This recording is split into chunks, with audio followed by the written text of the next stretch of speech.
जब आत्मा ने अपने कर्मों का हिसाब स्वीकार कर लिया, तब आता है निर्णय। क्या मिलेगा, स्वर्ग या भुगतना होगा नरक, या फिर पुनः जन्म लेना होगा? चित्रगुप्त आत्मा के सामने एक दिव्य निर्णय सुना देते हैं। अब आत्मा को जाना है उस दिशा में जो उसके कर्मों के अनुसार तय हुई है। 3 मार्ग सामने आते हैं: नरक, पापों का दंड; स्वर्ग, पुण्यों का फल; पुनर्जन्म, आत्मिक सुधार का एक और अवसर।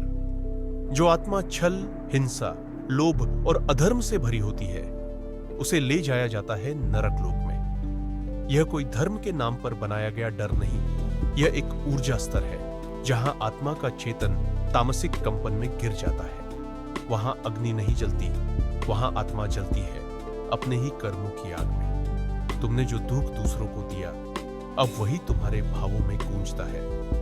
पर यदि आत्मा ने जीवन में सेवा, करुणा, सत्य और त्याग को अपनाया, तो उसे ले जाया जाता है स्वर्गलोक में। यह कोई भौतिक सुखों की जगह नहीं, यह एक सात्विक ऊर्जा आवृत्ति है जहां आत्मा विश्रांति पाती है। यहां आत्मा को न केवल विश्राम मिलता है, बल्कि वह ईश्वर के सन्निकट भी जाती है, और वहां उसका स्व उसे पहली बार स्पष्ट रूप से दिखता है। और यदि आत्मा न पूरी तरह पुण्य में थी, न पूर्ण पाप में, तो वह जाती है पुनर्जन्म की प्रतीक्षा में। यह अवस्था अत्यंत विचित्र होती है। आत्मा अपने पुराने जीवन को छोड़ नहीं पा रही होती और नए जीवन में प्रवेश के लिए तैयार नहीं होती। उसके भीतर पश्चाताप, लालसा और सीखने की तड़प होती है। वह सोचती है, काश मैंने यह न किया होता या और कुछ समझ लिया होता।